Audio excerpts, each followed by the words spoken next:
नमस्कार, मी पीबी कोकरे आज एका अशा मुख्य विषयावरती बोलतोय। आताच 2-4 दिवसापूर्वी गोपीचंद पडळकर यांच्या मुखातून एक विधान निघालेलं आहे आणि त्या विधानाचा राज्यभरातून निषेध व्यक्त होतोय आणि आम्हीही त्या विधानाचं समर्थन कदापि करणार नाही।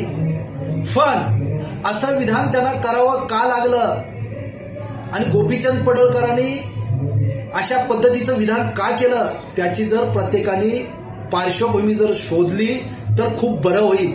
ज्या जयंत पाटलांनी सत्तेत असताना ज्या पडळकरांना इतका नाहक त्रास देण्याचा प्रयत्न केला आणि नाहक त्रास दिला, मग त्यांच्याकडून प्रतिउत्तर हे येणारच ना, मग तेही तुम्हाला सहन करावं लागेल। सत्तेत तुम्ही होता, सत्तेची मस्ती होती, त्यावेळी तुम्ही सुद्धा विचार केला पाहिजे होता।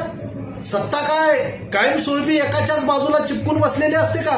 ती कालांतराने बदलत असते आणि आज त्या सत्तेमध्ये गोपीचंद पडळकर आहेत। ज्यांना जो त्रास झाला होता त्या त्रासाची परतफेड कशा पद्धतीने करायची ते गोपीचंद पडळकर करतायत। पण या 2 दिवसापासून काही कुत्रे भुकायला लागले।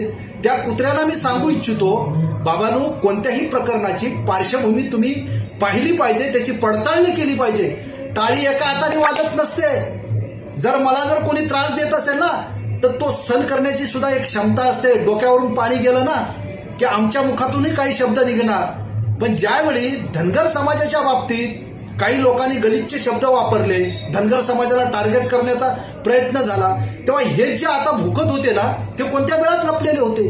त्यावेळी हे बिळातून बाहेर का आले नाही? म्हणजे तुम्हाला धनगर समाजाला संपवलं, टार्गेट केलं, त्यांच्या बाबतीत गलिच्छ विधान केलं तरी चालेल, पण ह्या समाजातील नेतृत्व संपली पाहिजे, समाजातील चळवळी मोडीत काढल्या पाहिजे। यासाठी तुम्ही आंदोलन घेता, यासाठी तुम्ही मोर्चे घेता आणि संघटित होता। अरे लाजा वाटल्या पाहिजे तुम्हाला, आणि ते सुद्धा आमच्यातलेच काही ठराविक लोकांना। म्हणजे आम्ही त्यांना म्हणतो आमच्या कळपातील चुकलेले बोकड आणि बकऱ्या, यांना तुम्ही जबाबदारी देता की त्या नेत्याच्या विरोधात बोला, त्या चळवळीतील कार्यकर्त्याच्या विरोधात बोला। तुमच्यात धमक नाही, तुमच्या बुडात दम नाही। अरे आत्ता तरी सुधरा। अशाच पद्धतीने तुम्ही या धनगर समाजाचं एक उभारतं नेतृत्व, ज्यांनी आज खरोखरच अभिमान आहे त्यांच्याबद्दल, बीके कोकरे साहेबांना तुम्ही संपवण्याचं कटकारस्थान केलं आणि संपवलात। आणि अशीच नेतृत्व तुम्ही संपवण्याचा जर प्रयत्न केला तर चळवळीतला प्रत्येक कार्यकर्ता पक्षाभिक्षा बाजूला ठेवून त्या नेत्याच्या पाठीशी उभं राहण्याचं काम करणार, हे लक्षात ठेवा।